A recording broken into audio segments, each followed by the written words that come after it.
Ten.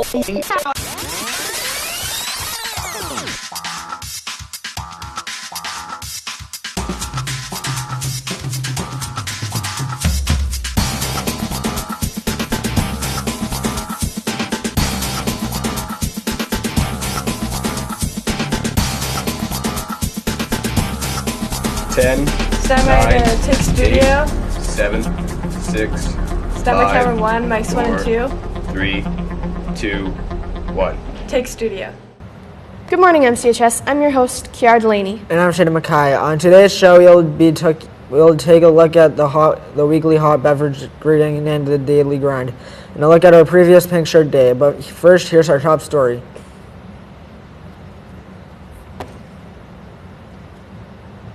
On January 1st, 2017, the Responsible Pet Ownership Bylaw was enacted by the town of Morinville. This new bylaw adds an annual pet registration fee and creates pet limits for some animals. Before spring break, Sarah Pedersen and myself headed over to the Morinville Vet Clinic to inquire about the possible roadblocks and issues that this bylaw may bring to pet owners in the community.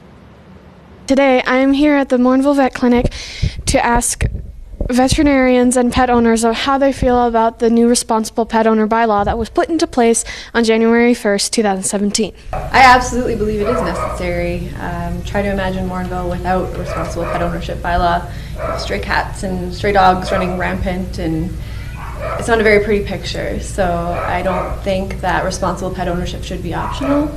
I think it's absolutely necessary. I think it's good for safety of some animals, right? Some larger animals, like I know we've had she's only been out for a couple walks because it's been winter, but to have some dogs run up and stuff like that. So I think it's a fairly good bylaw to make sure people are, I guess, in control of their animals. The numbers of stray animals that are coming in and then being rehomed has increased, so we're seeing a positive effect in that, you know, more animals that come in aren't actually strays and we're able to find homes for them. I am very pleased with the new bylaw, actually.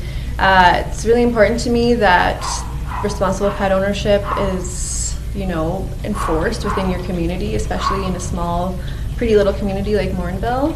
I know a lot of hard work went into it, and it makes me happy that the town council members and your mayor, Lisa Holmes, all agree that responsible pet ownership is important and should be enforced. It's probably necessary to have it in place just so that there's rules to be followed, I guess, right? Whether it's, you know, it's one of those ones where you now make a choice to do it, not just, you know, there's no rule in place kind of thing, right? So it's a conscious choice now if you're on leash or off leash. We asked a bylaw officer if they had to fine anyone because of the new pet registration bylaw, or if they had heard of anyone being fined because of it. No one has been fined due to the new Responsible Pet Owner Bylaw. And this has been Delaney for MCTV News. Welcome back. We're well into our first month of spring, yet when you look out the window, it's anything but spring-like. Absolutely, Kiara. It's been rather gloomy of late, and I've heard that we might be getting some snow in the next few days.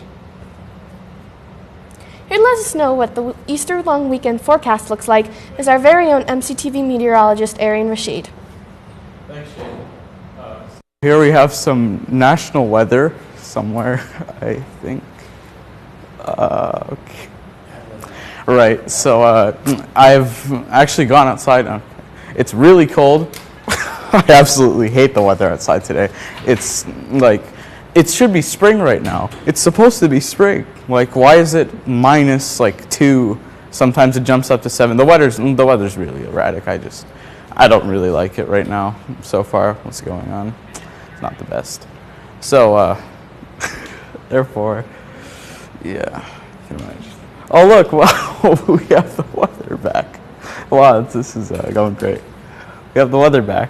So as you can see, up in the north, Whitehorse and Yellowknife, we have 7 and -2 respectively. In Whitehorse, there are some flurries and some mild rain with some sun. In Yellowknife, it's partially cloudy with -2. In Equality, it's extremely cold, -13. I would hate to live there right now, with slight flurries. Down in Vancouver, it's raining, as always. Like I don't even expect otherwise. 10 degrees. In Regina, it's partially cloudy with 14, and in Winnipeg, it's really warm with 15 degrees and partially cloudy. Down in Toronto, down in our big landmark city, it's 11 degrees, partially cloudy. In Montreal, it's 9 degrees with some slight rain. And over here on the East Coast, we have Montreal with 9 degrees, and up here Halifax with 12 degrees and it's partially cloudy. St. John's at 4 degrees with some slight rain, and yeah, that's the weather for the East Coast. Now we have our provincial weather somewhere, guys. Okay, I guess not. Yeah, there we go. Okay, up in high level, up in the north, it's 8 degrees, which is extremely sunny as well there. In Fort McMurray, 6 degrees, partially cloudy. Edmonton, we have 7 degrees with some slight rain and a lot of sun. In Grand Prairie, we have 11 degrees with some partially cloudy. Red Deer, we have slight rain with sun and some partially cloudy. Over here in Jasper, we have slight flurries, 6 degrees and a little bit of rain as well. Banff, we have 4 degrees, slight flurries and a little bit of rain. Calgary, same conditions, but 7 degrees this time.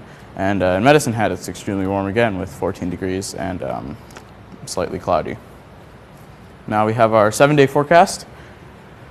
For MCTV, we have Morinville weather.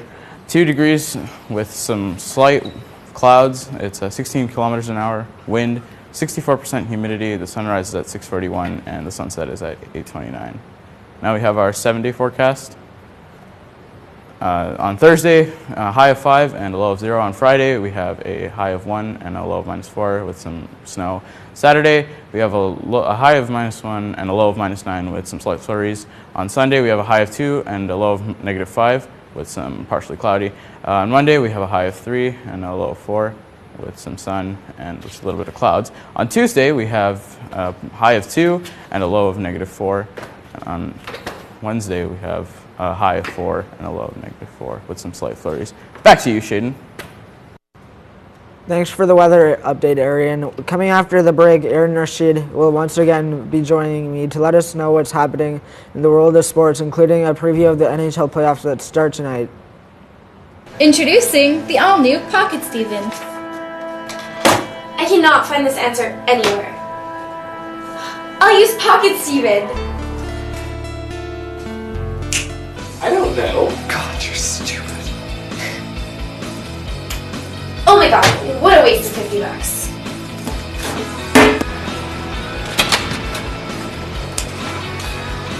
Well, what's her problem? Caution, some attitude may occur.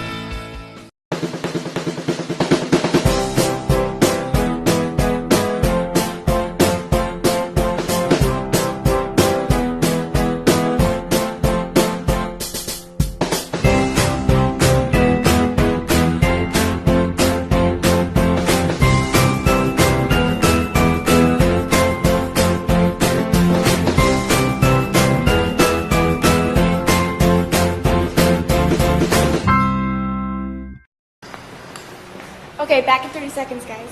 Director, do you need anything else?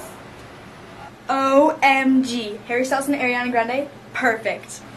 Hey, Director, what camera are we taking? Camera? Mine, of course. Hashtag selfie. Is the lighting okay, Mr. B? From this angle? Perfect. Did I spell the host's name right? Oh my god, guys, I can't even. Are you feeling alright? Oh my god, look at this juicy text Christine texted me. Hey, Mr. B, here's a snack from the snack shack. What's that? You get a little Valley Girl when you're hungry. Better? Better. Stand by camera 2, mics 2 and 3. Bonjour. Bienvenue à MCTV. Je suis Kent Lassard. You're not you when you're hungry. Snack Shack satisfies. Welcome back. Tonight's a big night in the sports world. It's the kickoff for the NHL playoffs. And here's our very own Aaron Rashid with all the matchups for tonight's game. Thanks, Shaden. That's right, it's that time of year again. The NHL showcases 8 matchups in the first round of playoff action. Tonight, Boston takes on Ottawa. The Rangers face off against the Habs. Columbus Blue Jackets head into Pittsburgh to take on the Penguins. St. Louis is on the road in Minnesota. And our very own Edmonton Oilers are their first playoff matchup in 11 seasons as they host the San Jose Sharks. Action continues tomorrow with the Leafs taking on the Caps, the Nashville Predators facing off against the Chicago Blackhawks, and Calgary takes on the Ducks in the Pond in Anaheim. In the majors, the Brewers took on the Blue Jays, winning 6-1, continuing Toronto's worst start in franchise history. St. Louis battled Washington to no avail, losing 8-3. Wieters, Murphy, and Worth all scored home runs for the Nats. Arizona continued to excel, winning 4-3 against San Francisco. And the Mets went on a rampage, winning 14-4 over the Phillies, scoring 7 home runs in the game, 3 of which were achieved by Yoenis Cespedes. Now for the NBA, starting off with Atlanta versus Charlotte. The Hawks pounded the Hornets 103-76. Dwight Howard had 19 points along with 12 rebounds and 9 assists for the win. Oklahoma City were playing up in Minnesota. A very close game crowned the Thunder as the victor with a 198 win. Victor Oladipo had 20 points, 9 rebounds, and 6 assists. New Orleans won on the road in LA, beating the Lakers 109-91, with Cheick Diallo netting 19 points and getting 11 rebounds. And the Phoenix Suns got rained on by the Kings in Sacramento, who won 129-104. Coming up next, as part of National Pink Shirt Day that was held on Wednesday, February 22nd, MCHS faculty and students dressed the part to show their support for the anti-bullying campaign that's sweeping across the country. Reporters Blair, Lobsinger, and Jesse Don bring us this report. Pink Shirt Day started as a stand against bullying by wearing pink shirts to therefore say that bullying is not right. That's what Pink Shirt Day stands for, but how did it originate? Because I believe it originated with a kid who he wore a pink shirt and people bullied him about wearing it. So then everybody wore a pink shirt and the bullies felt like they couldn't bully anybody anymore. Students think it's important to stop bullying, but how can we help? I don't think you can end bullying, because as long as we live in a free society, there's always going to be some people who think negatively of others. So really, you can't really end bullying even if you tried, unless you have some sort of dictatorial society that just controls over everything that everyone does. You can arrest people for bullying. That's not a good society. So you can't end bullying. We gotta raise awareness for it, because if no one knows that bullying's happening, then no one can help fix it. Pink Shirt Day is used to bring awareness to bullying, but why do students think it's important to stop bullying? I think it's important to stop bullying because it affects people's quality of life, and everyone should have fun. Why does Jordan think we should stop bullying? Because it can really damage some kids' emotions, and that's never a good thing. You always want to have happy kids. Even though our footage doesn't show many students wearing pink shirts to school, a lot did, which really shows the support for this cause. This is Jesse Don reporting for MCTV News.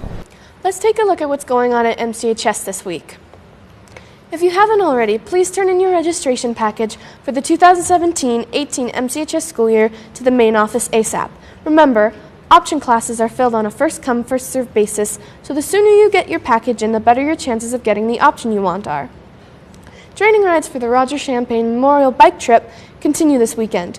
Meet in front of the school at 9:30 Saturday morning. Be sure to bring a CSA-approved helmet.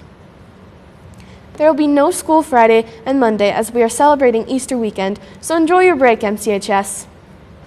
Calling all grades, we need your baby and grade 6 pictures ASAP. They need to be emailed to meganmagui@hotmail.com by this Saturday.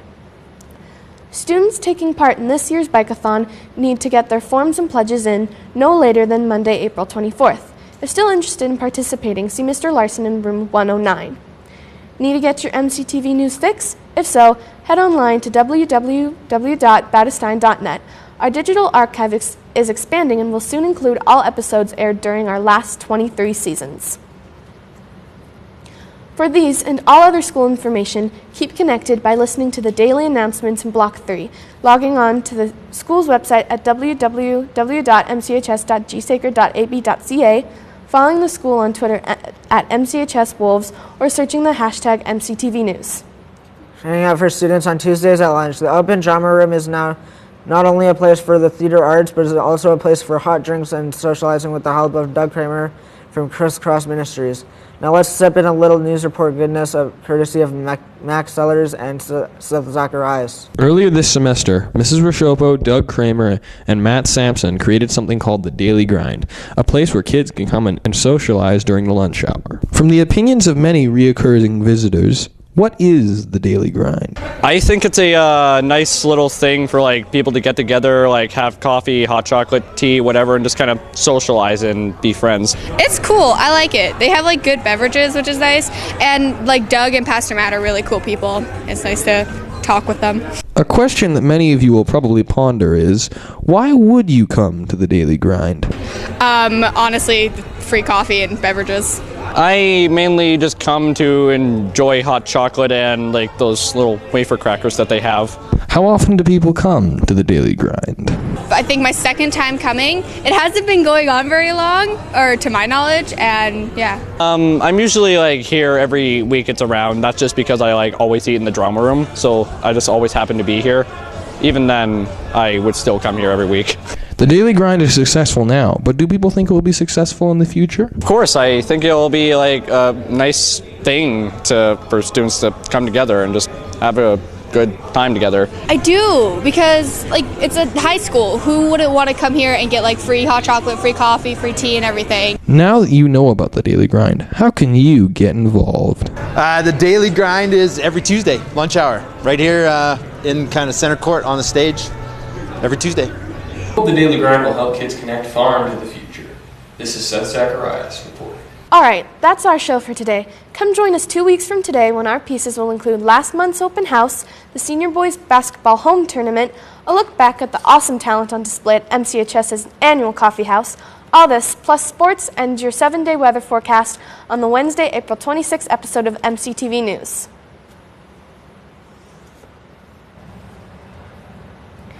So, Shaden, what are you doing for long weekend? I'm going to be staying at home, and I'm going to have some family come and visit from Calgary, and it's going to be a great time. What are you doing? Just hanging out with family and friends, you know, the usual. From all of us at MCTV News, I'm Delaney. And I'm Shane McKay. Have a happy Easter.